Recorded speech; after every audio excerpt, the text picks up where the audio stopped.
Zettel für die lange Weg. 2 Flaschen Whisky für die Zeit. Und ich date gern habe, du bist dabei. Maria geht, fahrt mal weg, ist weit. Wann ich geh, ich werd dir fehlen, wann ich geh. Du sehst nicht, was ich mach, du sehst nicht, wie ich lach. Ich werd dir fehlen, du watsch sehen. Hab krieg mein Zettel für den langen Weg. Du schönste, als mir finden kann. Es hat Maria und Dale ganz wunderbar. Hass ich dir den weißen Dank. Wann ich geh, ich werd dir fehlen, wann ich geh. Du sehst nicht, was ich mach, du sehst nicht, wie ich lach. Ich werd dir fehlen, du watch sehen.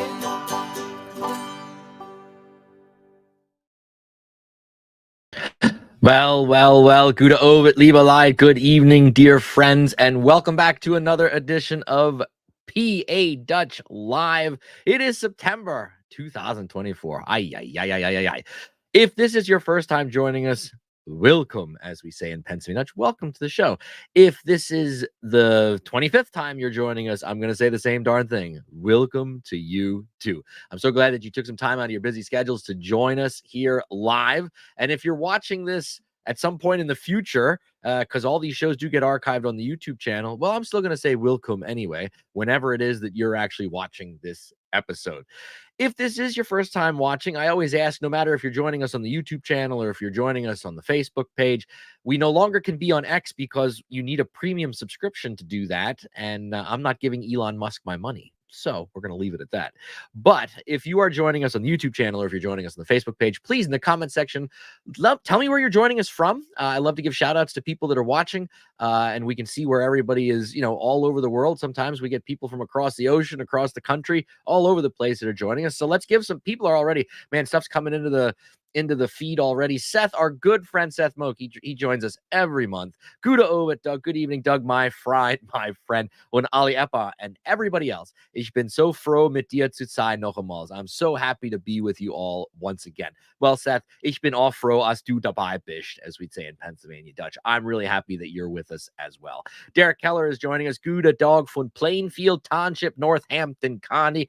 We always love to get some of these counties that we don't typically think of as Pennsylvania Dutch for a lot of people, and I love Northampton County. Some great Dutchies up there. So, Derek, thanks for joining us. You've joined us most times as well. David Schellenberger. Hi, David from Boyertown, waving my hand right back to Boyertown, Berks County. Hunter O'Neill. Hey, Doug, wie bist du? I'm doing okay. In Charlottesville, headed to Pennsylvania next week. Can't wait. Hunter, what are you coming up for? Are you just going to do some touristy stuff? Do you have family up here? What's on the itinerary when you get back to the great Commonwealth of Pennsylvania? Gotta let us know. Bill aus Dillsburg. Gute Abend, Doug aus Yarrick County. That's York County. Hey, we're going to talk a little bit about York County tonight. I think it'll get referenced at least once. Heid Obit bin ich net Spodem. This time I'm not late. That's great. I'm glad you're with us, Bill. So good to have you. Our good friend Dolly Moyer joins us every month as well from Fleetwood in beautiful Berks County, Pennsylvania. Seth says, hey, I'm in Durham, North Carolina. We got the South represented. Good job. Our dear friends, the Wismessers, are joining us well. Good evening from Fleetwood. We got Fleetwood well represented, everybody. We are here once again.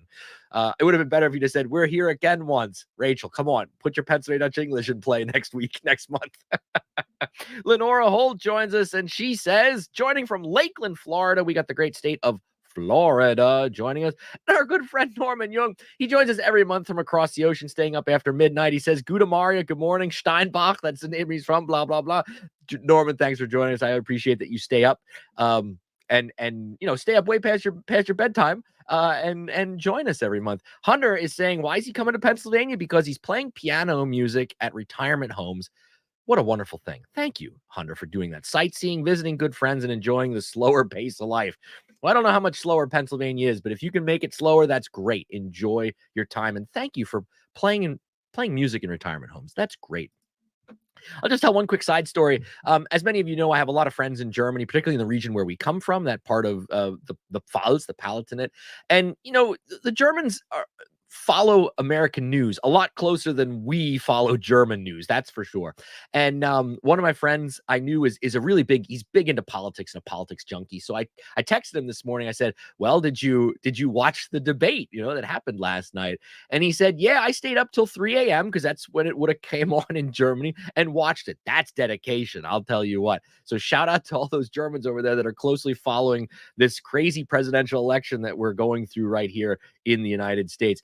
Hinterwälder 112 says, hello, Albert aus Stuttgart, Germany here. Well, hello, Albert, and thanks for joining us from beautiful Stuttgart. I've been there a bunch of times. Enjoyable, very much enjoyable. Great city. BW Marine says, do PA Dutch people vote? I don't know if this is tongue-in-cheek or not, or if you're referencing like the Amish and the Mennonite. I don't know if that's a myth that they don't, but there are many Amish and Mennonite that do exercise their constitutional right to vote. And of course, us non-Amish and Mennonite Pennsylvania Dutch people, the vast majority of us, I would hope, are also voting in the election. You have to remember the Amish pay property taxes and township taxes, and sometimes they feel that their voice should be heard too when it comes to political stuff. So yes, many Pennsylvania Dutch people do vote. Every month, we like to get into some news and stuff for your calendars. So let's jump into all of that before we bring our guest on. This month, if you didn't see the promo, but I'm sure most of you did, we're going to welcome back Ed Johnson. Ed's been on the show before. The last time he was on, he told us all about the Goshenhoppens. This time, he is going to be talking to us about an important part of American history, but a part of history that a lot of Americans don't know anything about, and how it's important to Pennsylvania Dutch history, and that's the Great Wagon Road. We'll be bringing him on here in a couple minutes, but we got some news and some things to mark for your calendar. One, you still have chance if you've always wanted to learn Pennsylvania Dutch and you don't live in Pennsylvania Dutch country, or even if you do live in Pennsylvania Dutch country and you'd like to learn the language, you have a great opportunity through our good friends at the Berks History Center there in Reading. They offer in-person classes, but then they also offer classes via Zoom. So you could take these classes no matter where you live, as long as you have an internet connection. Their beginner level 1 class is starting next week. Actually, 2 weeks. You have 2 weeks, and I'm sure you can still get in.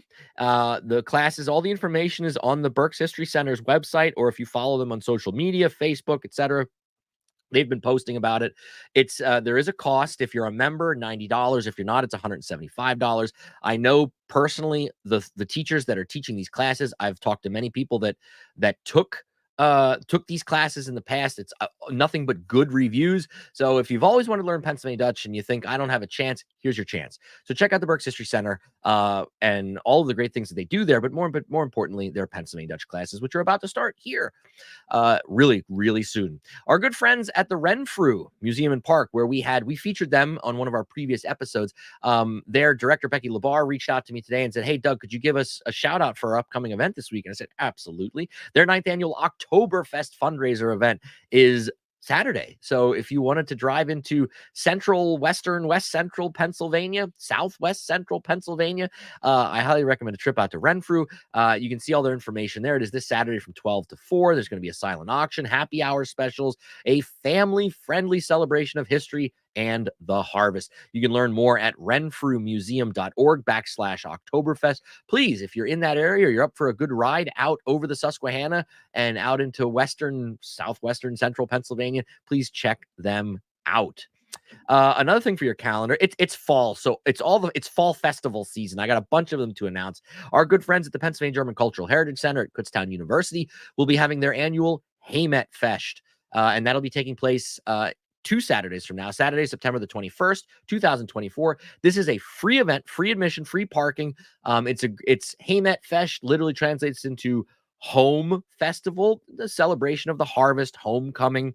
It's a great event. There'll be live entertainment, food, traditional Pennsylvania Dutch folkways. And if you've never been to the Cultural Heritage Center's outdoor museum, you have to go. It's a 18th century stone farmhouse with farm, one-room schoolhouse on site, summer kitchen, tin shop, or blacksmith shop, everything you need. It's a really great experience. If you've never gone, check out their Heimatfest on the 21st. A lot of our good friends will be there, either performing or demonstrating. So please check them out. Another opportunity, if you'd like to come up closer to where I live in Center County right now, the little town of Aaronsburg, which is right outside of Milheim, which is right outside of State College, has their annual Dutch Fall Fest on the 5th and 6th of October. So it's that first Saturday and Sunday in October. It's a great little town. They throw all the doors open that day for anybody to come up. There's music, there's entertainment, there's crafts, there's food, all really Pennsylvania Dutch heavily themed. So if you ever want to go to a drive up into the mountains of central Pennsylvania, that would be a great, leaves should be really beautiful that time of year. Come on up. Come on up. And I got 2 more events for your calendars. Our good friends at the Daniel Boone Homestead in Berks County will be having their Heritage Day Fall Festival on Sunday, October 20th. So you have lots of opportunities to catch the pumpkins and the apple cider and chrysanthemums and just celebrate your Pennsylvania Dutch culture at any one of these events. I recommend any of them for you to check out. And we'll also give a nod to some Christmas stuff coming up. Our good friends at the Goshenhoppens, who Ed will be talking about this briefly, save the date. Their Christmas market will be yes, we're talking Christmas already, I know. December 7th and 8th. There at the Goshenhoppens, and Ed will talk more about that when we have him here on in just a couple minutes. Those are all the dates that I have for your calendars. If there's anything else going on out there that I find about, of course, if you follow me on Instagram or Facebook, I always post those types of things that are coming up in Pennsylvania Dutch country for you to check out. So please keep an eye on the social media stuff. Every month, I like to give a hee-haw style salute to some town, excuse me, in Pennsylvania Dutch country. And given our topic tonight, I went a little bit farther west than I normally do. And we're going to give a shout out to York, or as we say in Pennsylvania Dutch, Yadok, York County. So the city of York, Yadok, in York County, founded in 1741, population of less than the last number I could find, 44,485 people. If you've ever been to York, of course, it's really close to Hanover and all of the snack food capital of the world, I guess we should say. But York's a great city. It's had its ups and downs, but don't count York out. So our hee-haw salute to the city of Yadok, or York, Pennsylvania. Well, it is time to bring our guest on. We welcome back, as I said, Ed Johnson, a historian, former educator. He was on our show a couple months ago telling us about the Goshenhoppens, and this month we bring him out again because recently he gave a talk about this topic that I saw at another place, and I said, oh man, I asked him, Ed, would you be willing to do this in a shortened version of the talk for my viewers here on the channel? And he said absolutely. So we're really happy to have him on, but I want to give 2 quick shout outs before we bring Ed in. Our good friend Jeff Marks is joining us. Gute Abend. Hey Jeff, hope you're doing well. And Max Miso says hallo aus der Schweiz, Switzerland in the house. Thanks for staying up late, Max. Appreciate it. Hope you enjoy the show. All right, without further ado, our good friend Ed, I'm going to pull this out. Ed, welcome back to PA Dutch Live. Thanks, Doug. Glad to be here. It's great to have you back. And in case viewers missed that first episode where you were on, let's just really quickly, what's your Pennsylvania Dutch connection? Do you have one? I do. On my father's mother's side, the last fluent speaker of Dutch was Amos Naus. So that was my father's maternal grandfather. He died in the 1940s, lived in Montgomery County, where the language sort of died out earlier than more central Pennsylvania. But it's still Dutch country here in upper Montgomery and Bucks counties. And of course, I'm president of the Goshenhoppen Historians, and that's our mission, is to preserve the culture, both material and folk culture, of the people who settled in this area, who were mainly Germans. So this topic that you're going to be talking about tonight, and I preface it by saying I don't know how many Americans actually know what the Great Wagon Road was or why we should know anything about it.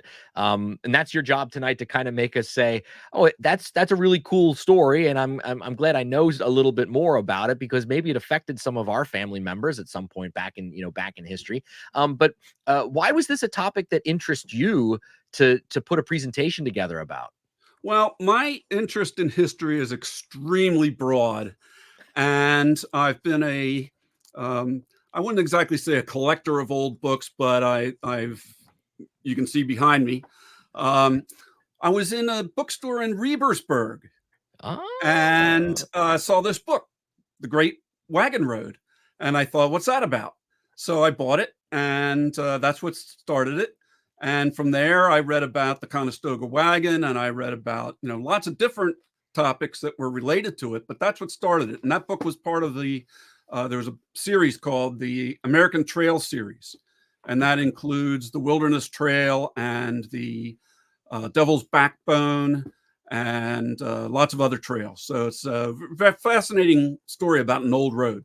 Okay, well, let's learn about this old road. We have a bunch of pictures and images that Ed sent to me, and he's going to talk us through these and tell us the story of the Great Wagon Road. So I guess we'll start with this, kind of like have people understand what part of the world we're talking about. Yes. Well, the Great Wagon Road was the most traveled transportation route of the colonial period and the early republic. And its route was determined by what you see in this map. Mainly by the eastern ridges of the Blue Ridge Mountains and the Valley of Virginia. It stretched from Philadelphia to Lancaster to York to Gettysburg, and then down through Maryland, into the Valley of Virginia to Stanton, and eventually through the Carolinas all the way to Augusta, Georgia. I know your viewers might have a little trouble seeing this map, but that gives you a pretty good idea of the area that we're talking about.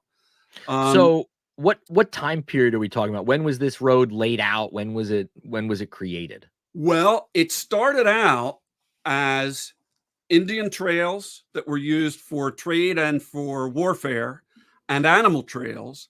And it really was sort of cobbled together in the late colonial period and the early republic. So we're talking the 1750s, 60s into the 1780s, 90s. Okay. And I guess this is a question I thought of too when I was thinking about this topic today. Today the Commonwealth of Pennsylvania is in charge of making roads, or your local township or your counties.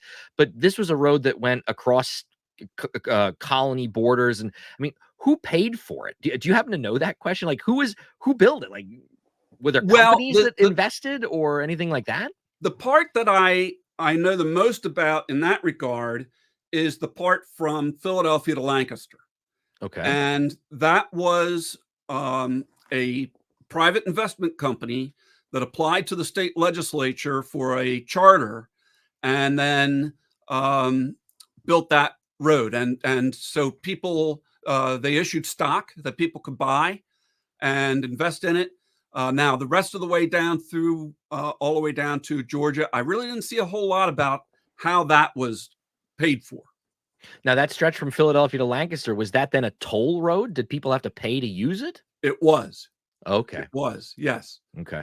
Yep. So what was the push? We're talking 1750s, 1760s, that roughly around that time period. Of course, by then, Pennsylvania Germans, Pennsylvania Dutch have been in southeastern Pennsylvania now for 1, 2, 3 generations, depending on the family. What was the impetus for them to start traveling? Well, there were a number of factors. One is that there was, and we'll talk about this in a few minutes, there was a certain hostility on the part of the English-speaking people to the Germans. So that contributed. There was the Indian threat in 1728 in what is now Upper Frederick Township in Montgomery County, near Boyertown. There was a petition to the colonial legislature to provide better protection against Indian attack. Mm-hmm. And the Quakers in Philadelphia, being pacifists, being English, well, they kind of saw the Germans as they could serve as a buffer between us and the Indians. So there were some people who left for that reason. Okay. There were people who left because there was cheaper land available. There were people who left because of the missionary zeal. Moravians established a colony down at Salem. And so there were Germans who went down there to help establish that. And there were people who just had that wanderlust. They settled, and then they'd start seeing closer and closer neighbors and decided, I'm going to the frontier. Sounds good. And this next slide is maybe will feel a little out of order, people, but I just wanted to include it. And we think about these people traveling, but we think about, well, it must have been tough. And we'll talk more about that, like what the journey was actually like. But what did they come into contact with when they were on this journey? And I think a lot of people have no idea that this was a thing, that there were Eastern wood bison. What can you tell us about that? Well, I don't know a whole lot, but when I was reading in this book on the Great Wagon Road, it mentioned the Eastern wood bison, and I had never heard of this. I always assumed, the Great Plains bison that we all know about. This is a smaller animal than the Plains bison, and it was in woodland areas. And when I mentioned animal trails, that's one of the main animals that was creating these trails. And keep in mind that the eastern part of the United States was heavily wooded, especially with chestnut trees. And that's some of what they ate was the chestnuts. And the image that sometimes comes to people's mind is that a squirrel could jump tree to tree all the way to the Mississippi River. And well, of course there were clearings, but it's kind of a nice mental image. So people did, yeah, and I know here in central Pennsylvania where I live, the last buffalo or the bison, I guess I should use the right term. Sorry, eastern bison was killed in not too far out of Lewisburg, Pennsylvania. If people know where that is, there's actually a marker. There's a historical marker that says this is the spot, or near here is where the last eastern wood bison might have been the very last one of the species, I guess, was killed. Of course, we hunted them out, and but it's kind of weird for us to think you're going from, if you can imagine driving from Philadelphia to Lancaster today and you see a bunch of buffalo or bison alongside of the turnpike. That'd be really crazy. But I wanted to include that because I think a lot of people weren't aware that this animal existed, maybe. Right. And let's talk a little bit. We talked about Native Americans. You can maybe go a little bit farther maybe on that topic. Yes.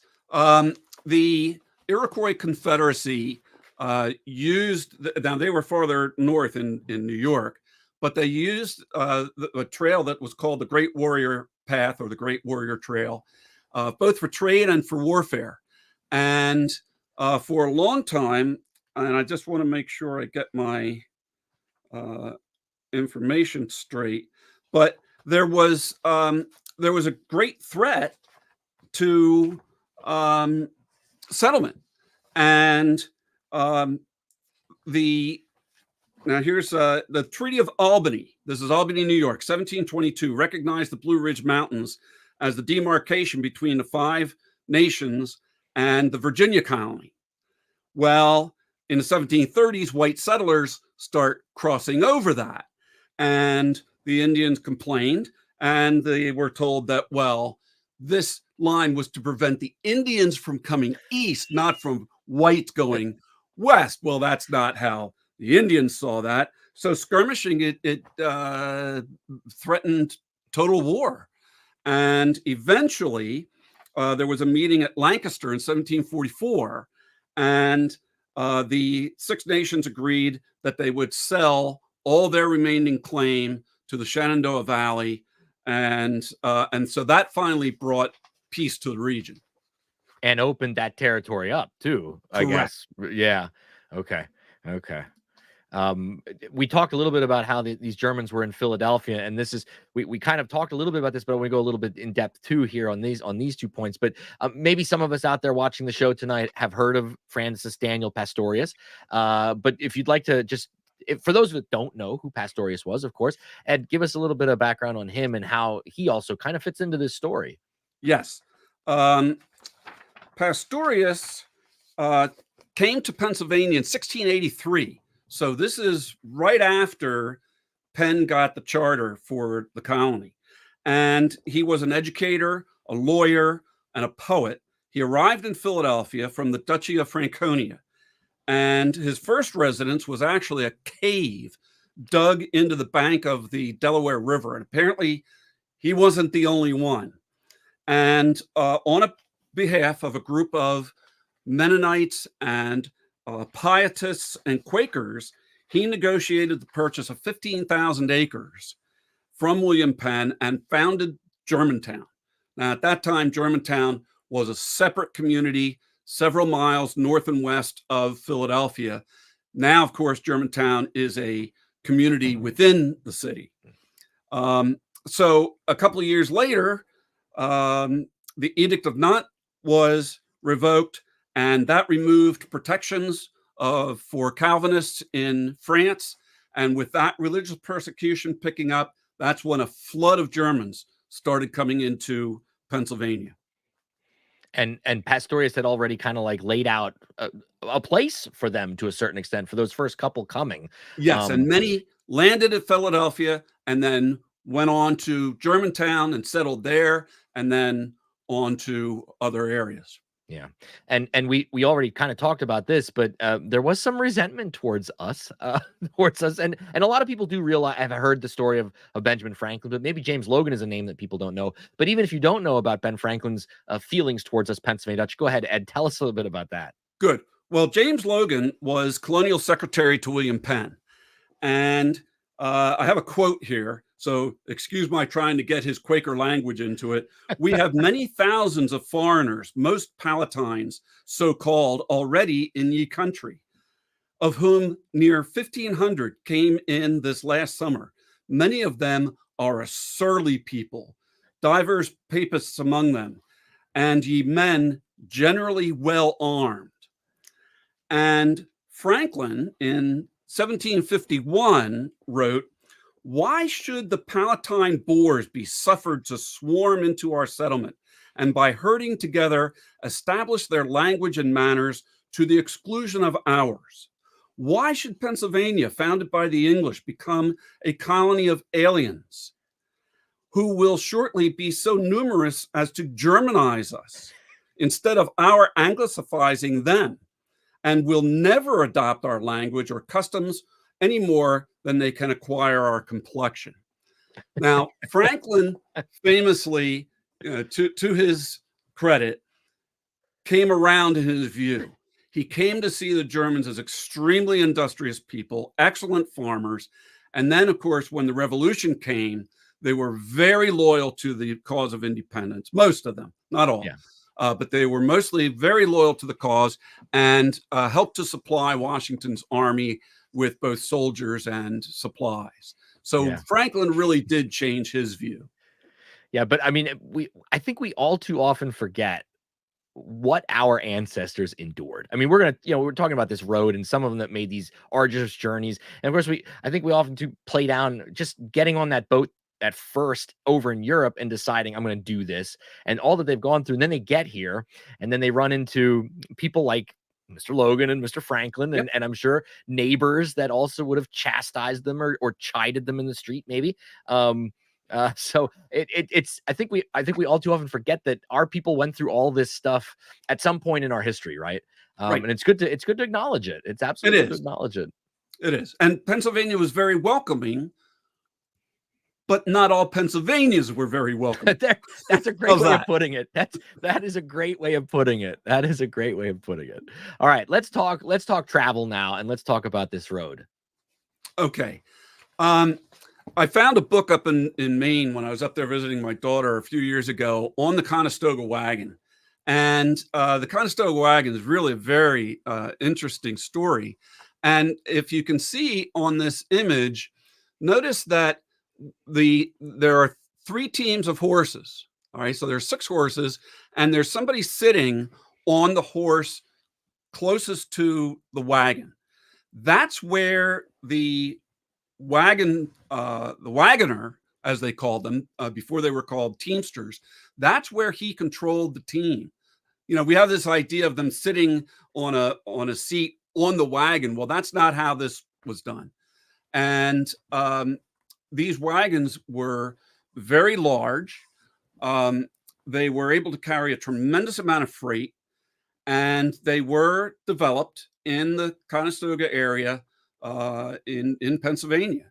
And they, contrary to popular belief, they were not watertight, so they were not able to float across streams, but they were extremely durable. Yeah, I mean, I always tell my students when you're talking about the Conestoga wagon, by far, it was the 18-wheeler, the semi truck of the era. There's tons of stories and facts, we know for sure that goods were transported back and forth from Philadelphia, from the Pennsylvania Dutch farmers north of Philadelphia, and it all went on in Conestoga wagons because they could haul so much. And a lot of these families that eventually went west and then south down this Great Wagon Road, you would have seen teams of Conestoga wagons going up and down that road, I'm sure, throughout the early history of it, at least, right? Yes, and a wagon like this one could carry about 3,000. I'm sorry, not 3,000, 3 tons of goods. Think So about that's that. 6,000 Because pounds. it's That's crazy. a heavy load. You're darn right it is. But that wasn't the only wagon that you might have encountered on the trail, or that you maybe had. And I know nothing about this, so I'm really interested in learning a little bit about. I mean, I knew the Conestoga wagon. I think a lot of Pennsylvania Dutch do. But what's the Weber wagon? Well, that's a particular Conestoga wagon that belonged to a family. Oh, And okay, okay. it made the trip. Actually, after the Revolution, there were a number of Germans who left Pennsylvania for Canada. And the reason, one reason, in addition to cheap land, was because when Germans came to Pennsylvania, they had to swear an oath of allegiance to the king. And for many Germans, that was for good and always. And the revolution didn't end that. And so there were some who remained loyal to the king. And after the revolution, of course, faced hostility. So went north. And this wagon went north up to Ontario, and was very well cared for over the years. And that's why, and this book on the Conestoga wagon had a whole bunch of pictures that shows all the running gear and how, how that wagon was built. But yeah, that one went up and then came back. Yeah, I think I'm sure that story a lot of people are not aware of. I think if we heard about the wagon road before, you're aware that there were Germans, Pennsylvania Dutch, that went down into the Shenandoah and even as far south as the Carolinas. But I think very few people realize that there were people that did go north too. I don't think most of us put that together in our story because we usually don't hear that aspect of the story. But it makes complete sense. When you have someone that's very pious, and an oath is a binding contract for some people, and I totally understand it. I'm not saying I necessarily agree with their decision as a good American, but at the same time, I can completely understand why they did what they did, for sure. And there's a large Mennonite and Pennsylvania Dutch community still in southern Ontario that still speak Pennsylvania Dutch. Yes. And still write there's some really great people that have written some wonderful literature and poetry from Ontario that add to our Pennsylvania Dutch literature, etc. So now you know why they're up there, or at least one of the reasons why some people went up in the first place. So I'm glad you told that story, Ed. Just real quick, also to kind of remind us, what was Philadelphia in this time period? It wasn't the city that it is today, of course. However, it was still a major city, right? It was the largest city in the British Empire after London. And when we think of it today, you got to really scale it down. This map gives a good rendering of what became of William Penn's grid plan. He was the one who came up with the idea for Philadelphia to have parallel and perpendicular streets. Now, what you see there is to the east or the right is the Delaware River. To the west is the Schuylkill River. And the part that's in sort of a reddish brown, those blocks that extend at the widest, maybe 7 or 8 blocks, that was Philadelphia. So when Benjamin Franklin arrived in Philadelphia from Boston as a young man, that was it for the city. And he talked about walking from the city to the Schuylkill River. Well, he walked through farmland. So the city was really quite small. And at the center, was what they then called High Street, now Market Street. And that went from the Delaware River over to the Schuylkill. And then there was a ford. Not a ford, I'm sorry, there was a ferry. And that ferry then connected to the Great Wagon Road, went all the way to Lancaster, all the way to York, and so on. So that was the goal: get goods and people west and south and get products to Eastern markets. So if you go to Philadelphia today and you're walking on Market Street, which a lot of people are familiar with where that is, then you are working your way towards where this road, towards the Great Wagon Road. And a couple people have been asking questions in the comments about, well, where's this road today and does it exist? And we will get to that. We even have some pictures, and Ed's going to talk about that. There was something else I wanted to say here. Bill said, I've read that Franklin was afraid that German would become the official language of Pennsylvania. Ed, have you ever heard that too?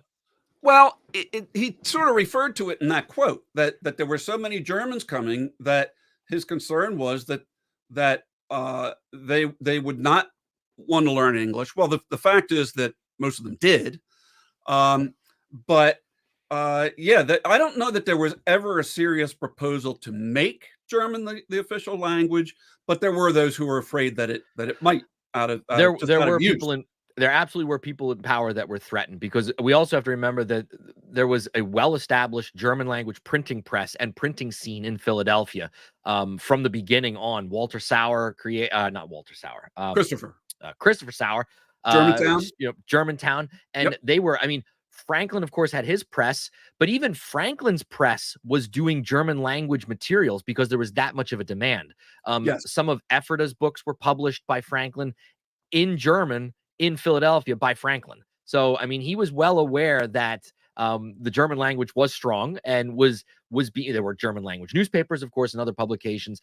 But he was not afraid to not make money off it either, though. We have to remember Franklin was, for all the things that Franklin was, he was shrewd. He was shrewd. He absolutely was a businessman. We have to remember that. So, yeah, Bill, as far as was he worried at becoming the official language? Like Ed said, I've never heard that the colonial government ever put anything forward on the table saying, we're going to make German the official language. But there definitely were people in power who threatened might be the right word, felt threatened of the growing number of Pennsylvania Dutch people and Pennsylvania Germans in Pennsylvania at various times in our colonial and early history, for sure. Ed also included this image, and I think this one is this is the romantic image, right? As we think about the people that, like, I've had it with city life, I'm going out into the country and I'm gonna ford a new path. What does this picture say to you when you see images like this from our past? Well, this is Daniel Boone going through the Cumberland Gap, and of course the Wilderness Road that went into Kentucky branched off of the Great Wagon Road, and so that was sort of the next frontier. The first frontier was sort of this side of the Blue Mountain, and then you have the frontier in the Valley of Virginia and so on, and then you have adventures like Boone going out into Kentucky and Tennessee and so on.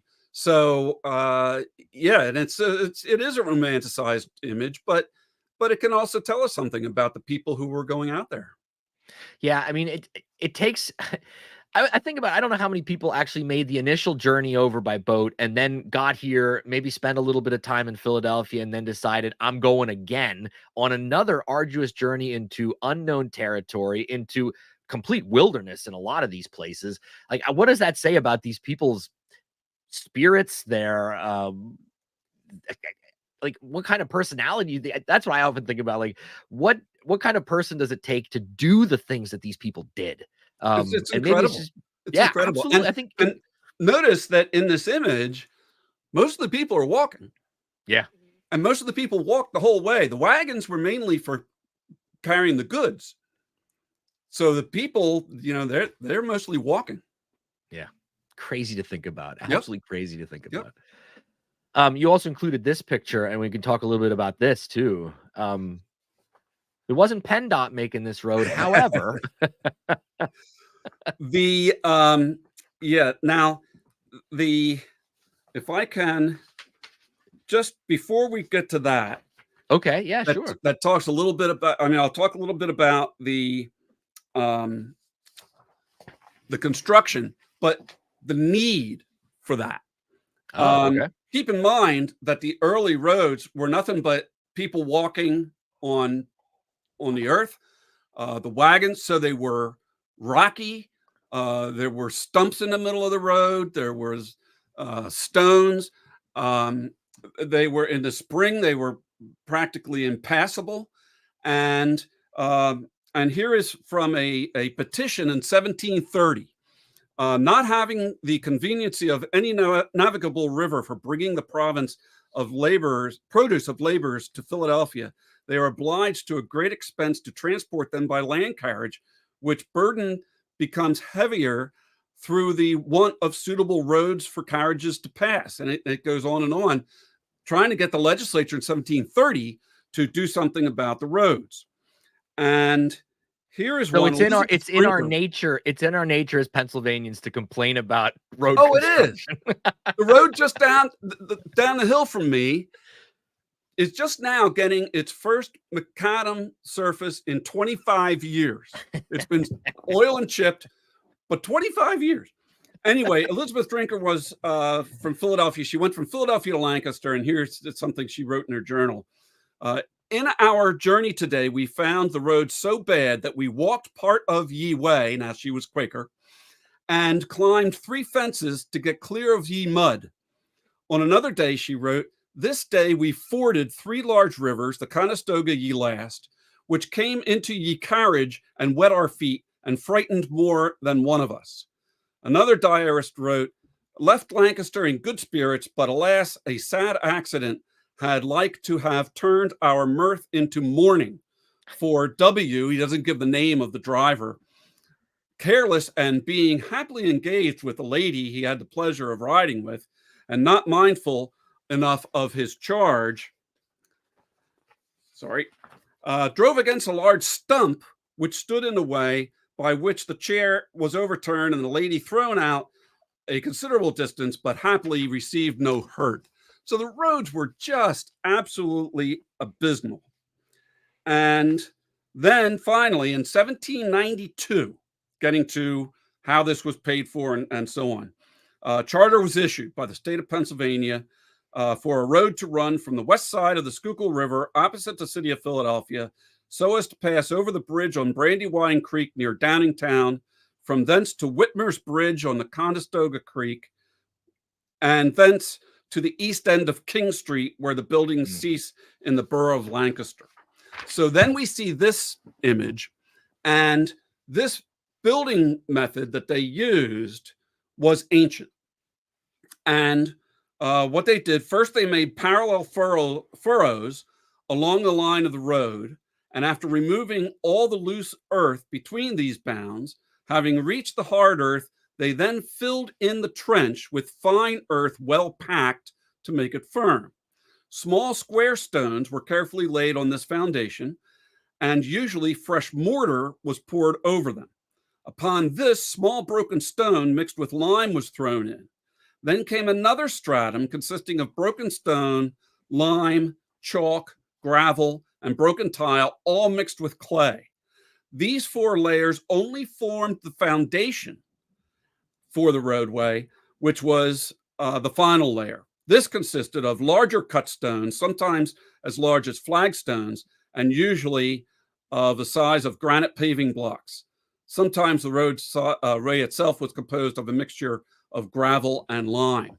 So what you end up with is a road that is crowned and considerably higher than the land around it, which allows the water to drain off, and where we get the word highway and high street, because it was higher. And so that's what the Lancaster Turnpike was like. And that was one of the very early, what we would today call infrastructure projects in the United States. But it was a private company that built it. Okay. You included this slide too, and I think it's important to just briefly highlight the aspect that as these people were traveling, they either were coming into contact with or traveling with slaves. Could you talk a little bit? Yes. And this does bring back, gets us back to the Pennsylvania Germans. The use of slaves on the plantations in the early days was mainly tobacco. And tobacco, now I'm not a botanist, but apparently tobacco drains the soil of nutrients. It's very, very damaging to the soil. So if you were a smaller farmer, you wore out the soil, you moved on, and you took your slaves with you. If you were a larger plantation owner, you might be able to move the tobacco cultivation from one part of the plantation to another, and then let that go fallow and let it build up its nutrients again. But eventually, they wore out the soil, and so here we have a group of slaves who were being moved down toward Georgia on the Great Wagon Road. Now, many Germans then bought up this land, and because they knew the secret, they were able to replenish the soil. And I gave this talk a couple months ago, and I had a tough time convincing somebody that this was what they did, that they used manure, that they mixed the manure from the farm into the soil, and that's what kept the soil productive, and why in Lancaster County, for example, the farms are still productive. And this guy couldn't quite get his brain around the idea that they're putting cow manure where they're going to be growing food. Where the heck does this guy live that he doesn't know that? That's hard for me to understand, that there's people that don't know that. Like drive in any rural area and open your car windows at certain times of the year, you're gonna smell it, right? So and the English hadn't figured that out yet. Yeah, well, when we Germans, we knew it. We know our poop. Let's just say that we know our poop. Another thing that you might encounter on the road, and I think this is really interesting too, especially for us in Pennsylvania Dutch country, because even though maybe we didn't live near what the Great Wagon Road was, we still would have encountered, and we still do, this type of a place. Please talk a little bit about a tavern, or a hotel, as the Pennsylvania Dutch would have called it, a Watts. Yes. Taverns were, first of all, they were all over the place, and there are so many that have gone out of use for that purpose and are now residences or just restaurants. But there had to be places for the wagoners to rest their teams and rest themselves. And that's what these taverns were about. So they would have had a large dining room. They would have had a smaller bar room, and then upstairs would have been rooms that to be rented. Now, usually the rooms they were fairly large, and you might be sharing a bed with 3 or 4 other people. But these they were very famous for their food, famous for tending their fires. That was a point of pride of these tavern keepers, that they wouldn't let other people touch their fires. And here's an oddity that I had no idea about.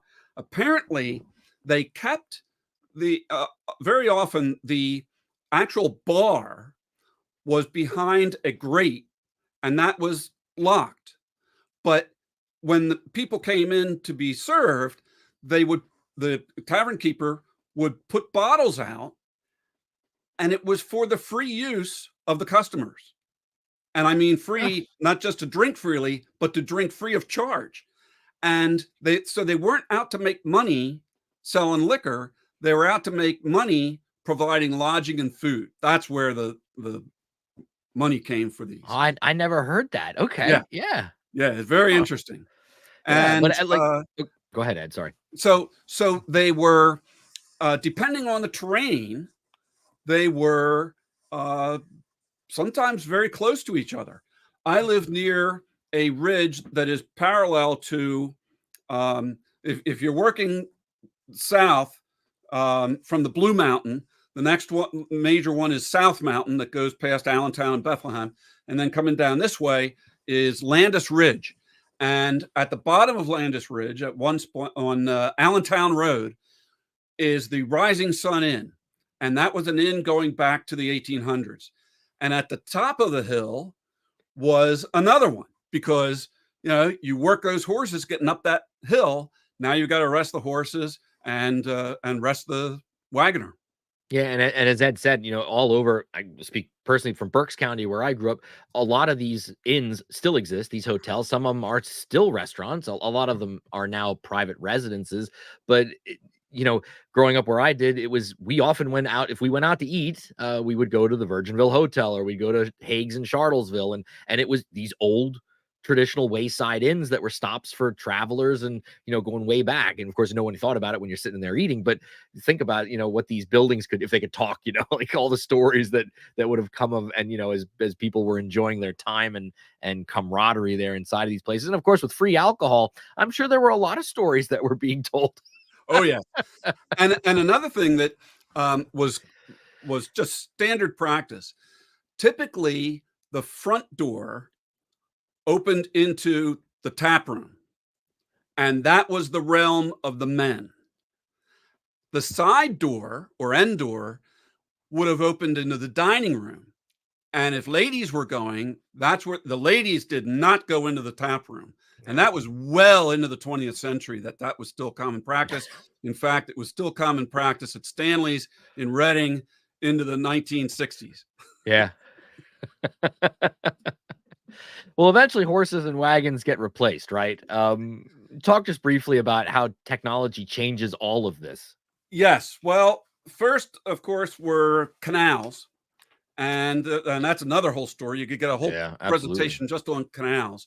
And Pennsylvania tried desperately to compete with New York with their Erie Canal, but it just never, the Allegheny front was just too much, and to have to dismantle boats and take them up the incline there near Altoona, just couldn't compete. But then along come railroads, and you can see this early railroad that's at the Baltimore Railroad Museum, Baltimore and Ohio Railroad Museum, and you look at that carriage behind the locomotive, and it's really nothing more than a stagecoach that's adopted to put on the railroad. And there's a great quote that I use with this slide, and it goes like this: when at last the Conestoga horse yielded up the palm to the iron horse, and it became manifest that the glory of the old road was departing, never to return, the old wagoners, many of whom had spent their best days on the road, sang in chorus the following lament. I'm not going to sing it, but now all ye jolly wagoners who have got good wives, go home to your farms and there spend your lives. When your corn is all cribbed and your small grain is good, you'll have nothing to do but curse the railroad.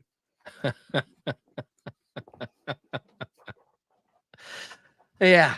Well, I'm sure parts of what was the wagon road would also be track would be laid on them. Is that the case, or near? If you already had somewhat of an infrastructure in place, near, yes, near, not actually on it, but near the main line of the Pennsylvania Railroad. Went from Philadelphia out to Lancaster, Harrisburg, and it paralleled the Lancaster Turnpike. Okay. So, and then now from there, it went on to Pittsburgh. So it didn't turn south, but other railroads did. Yeah. You go to Harper's Ferry, and there's the upper end of that valley of the Shenandoah Valley, Valley of Virginia, and you can see it's just a railroad mecca. Yeah, it is. Yeah, it is. Well, your last slide for us, and this is the one that probably people are thinking about the most, is if I wanted to see the Great Wagon Road today, can I see it, and where would I go? So you included 2 pictures here. Talk us through that a little bit. Well, the one to the left, if you want to follow it, and you can go online, and it can tell you kind of not quite mile by mile, but I'll just shorten it. Basically, Market Street of Philadelphia. It's vastly changed, but that's where it was. Lancaster Avenue, which is on the other side of the Schuylkill River, and then Lancaster Turnpike, which is Route 30. Now, the old Route 30, so through Coatesville and Downingtown, not the limited access highway that is the current Route 30. And so then the Lincoln Highway, US 30, and then it followed US 11, which it picked up at Gettysburg. And US 11 goes down through the Valley of Virginia past Winchester, past Stanton, Mm. all the way down into Georgia. And that basically follows the route. Now, there are places, and that's the right-hand image. There are places, and this is at the Battlefield Park. There was a Revolutionary Battle of Camden down in the Carolinas. And there is a section where you can actually still see where the original road was. And that's what that image is. That's crazy. Yeah. Yeah. Well, it's a fascinating topic. I mean, I don't know. People probably think you can make a topic about an old 1700s era road interesting. You're darn right we can, and we just did. I think, anyways. It fascinates me. It's little things I just think we don't think about. You know, people were moving, but they had to be able to move. It's one thing to want to go somewhere, but if you don't have a way of going, then what good's your journey, right? So Right. I really appreciate it, Ed, about telling us this story. There's a lot more. You mentioned a couple different books, that you've encountered. There's a lot of stuff online too that you Yes. can learn about, and like I think there is a website that, like you said, almost keeps it like mile for mile what the old road was, and if you're on a modern day road today, how close you might be to the original or the original route and all that kind of stuff. So you can definitely Google search simply the Great Wagon Road and come up with a lot more information. But I do want to hear before we let you go, Ed, I want you to give the opportunity to talk really quickly about some stuff, because you are president of the Goshenhoppen Historians. We already kind of talked a little bit during the beginning about the Christmas market, and I'll keep announcing that through October and November. But Excellent. you also have something else coming up at the Goshenhoppens that you'd like to highlight really quickly. Yes. We have every 2 years we have a symposium, and we have usually 4, but this year we're going to have 5 speakers, and it's on October 19th.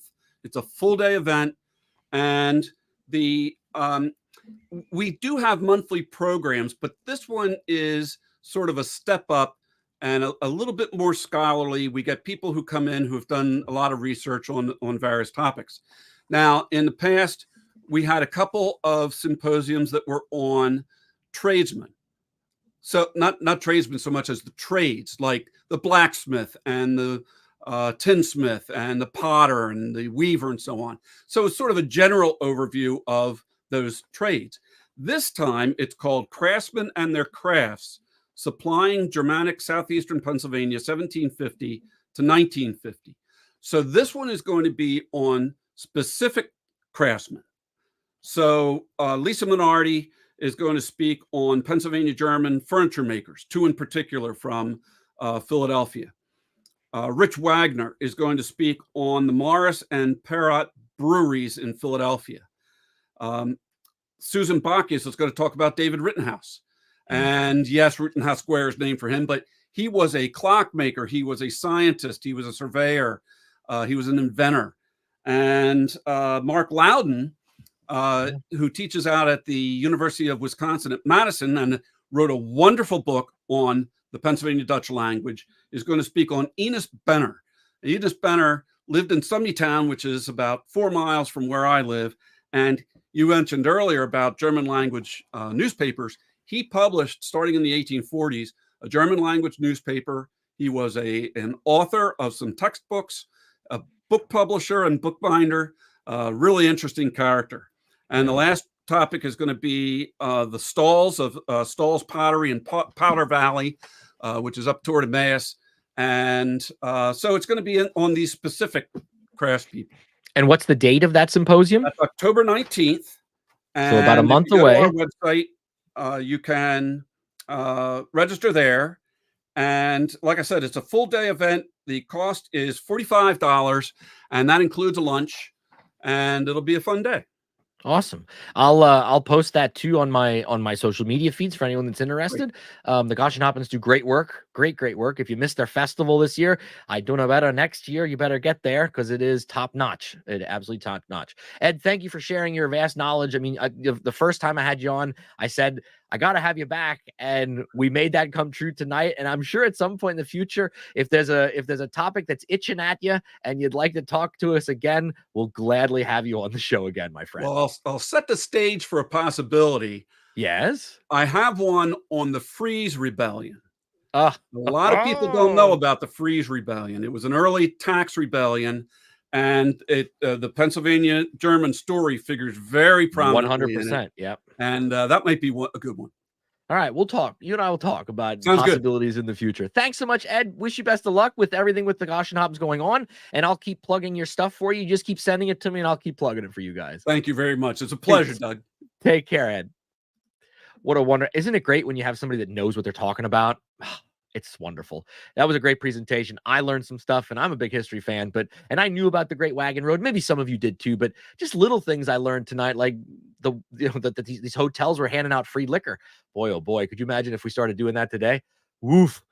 Well, maybe some places would be okay. If some of the breweries I like to visit, if they want to hand out free beer, somebody put in the comment section, the best beer is free beer. It's true.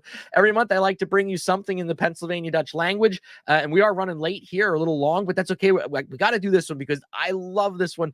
I've mentioned and I've read work from John Birmelin before. In my opinion, he's the best. He is the best poet of the Pennsylvania Dutch language. People might argue with me on that. I don't care. That's my opinion. I love his stuff. And he wrote some great poetry, but then he also did a lot of fun pieces in his life. He lived from 1873 to 1950, and he did a series where he took all the old, I'm going to give you Humpty Dumpty, according to John Birmelin in Pennsylvania Dutch, but those types of like nursery rhymes and kids rhymes. So this is his version of Humpty Dumpty, and it follows mainly to the original pretty closely, but he does it in Pennsylvania Dutch, of course. So the Pennsylvania Dutch is on the left and the English is on the right. You can read either side you want, whatever you want. I'm going to read the Pennsylvania Dutch out loud so you can hear what it sounds like. So, da Humpty Dumpty. Da Humpty Dumpty hockt auf der Mauer. Amen. Het's besser wie eniger Bauer. Doch war die Mauer bissel zu schmal. Do batzelt runter, verblotzt die Schal. König sei geil und die Männer vom Land. Von Sommer zu machen ist keiner imstand. Oh, isn't that great? I think it's better than the English. There's some great Pennsylvania Dutch there. John Birmelin, you are my hero. Thank you so much. I hope you enjoyed that. That was fun. I really like John Birmelin a lot. He's great stuff. We normally have a song, but we're running late. We'll jump it. I'll save this song for next month. We'll give a shout out to my good friend and music partner, Chris LaRose. He was on tour in Germany a couple years ago, and he did an original blues song in Pennsylvania Dutch. I'll share that with you guys next month. We are running a little late, but a couple things to share with you though. Of course, I've been announcing this. You guys know this that have watched the show before and are fans of the channel and fans of our social media feed. We do have a online Pennsylvania Dutch themed merchandise shop. It's zazzle.com/PA Dutch 101, where you can get things like t-shirts, sweatshirts. We have magnets for like the back of your car, on your refrigerator, stickers, a lot of different things, and they're all Pennsylvania Dutch themed. We have I put some brand new stuff up over the last couple of weeks. You can get an Ott in the Light t-shirt or a Schnickel Fritz t-shirt. I created one that says one for the back of your car that says I brake for hex signs. So we have that kind of stuff. Feel free to check out the website. Of course, Christmas isn't too far away. It'd be great gifts there if you have someone that has a birthday coming up. We have some people, good friends of ours, that are showing off our stuff here. There's the I brake for hex signs with a nice little hex sign on. You can get your own Duna Better t-shirt, and there's a lot of really great stuff. So check out zazzle.com/PA Dutch 101. If you like what we do here and you'd like to financially support our endeavors, you have two ways of doing that. You can buy me a coffee at buymeacoffee.com/Doug Maidenford, where you can virtually buy me a coffee. And you can also become a monthly patron for as low as $1 a month through our Patreon account. Just go to patreon.com/PA Dutch 101. And of course, all money raised through all of these various things goes to the upkeep of the channel, helps put gas in the Subaru when I need to go do a presentation on Pennsylvania Dutch somewhere. I'm headed to Bloomsburg on Saturday to do my overall What is Pennsylvania Dutch talk that I love to give. If you are part of an organization that would like to have me come speak, Rotary, Kiwanis, something like that, I do that. I was down at the Exeter Community Library not too long ago, did a talk. I'll be in Bloomsburg. I'm going to be down in York here in October. So you can definitely reach out to me. You can find my information, of course, a lot of places. Just reach out and say, hey, Doug, we'd love to have you come talk about something Pennsylvania Dutch related.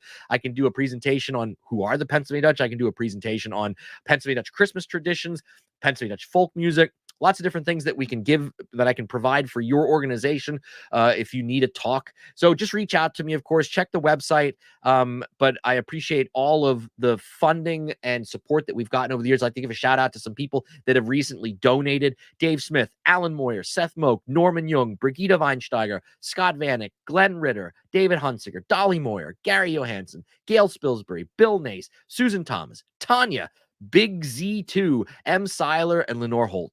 Thank you from the bottom of my heart for your financial support. It helps me keep doing what I'm doing. And speaking of keep doing this stuff, we'll be back next month, but it's at the very end of the month because of some stuff that's happening in my personal schedule.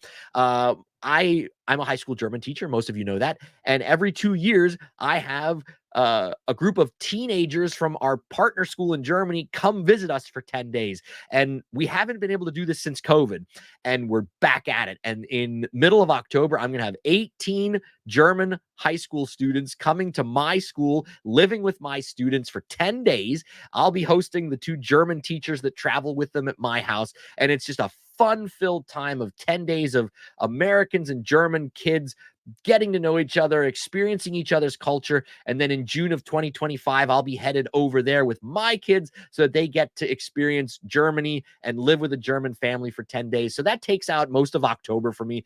But we will be back with our next episode of PA Dutch Live on the 30th of October, right before Spookovid, right before Halloween. And we're welcoming back another former guest, our good friend Candace Perry. She's going to win the award for the most time she's been on the show. This will be her 3rd time on PA Dutch Live. In the past, she's given talks about the Schwenkfelders.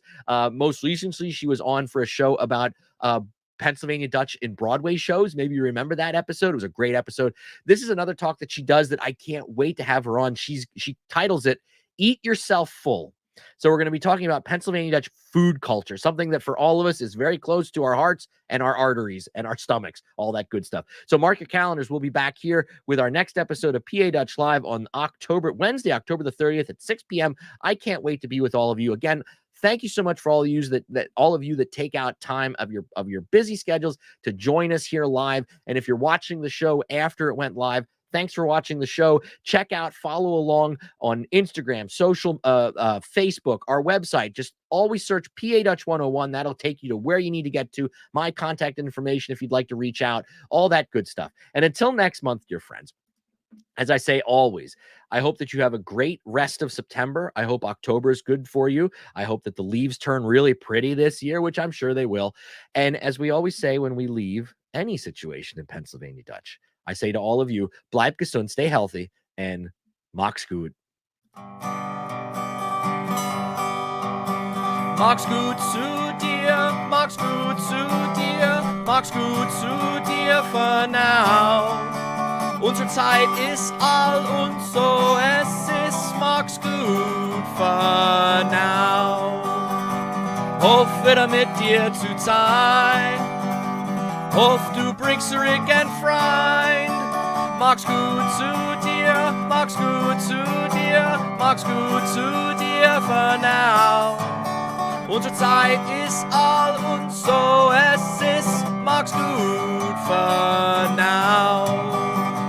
Hoff, wieder mit dir zu sein. Hoff, du bringst zurück ein Freund. Und so mach's gut. Mach's gut, lieber Freund, mach's gut.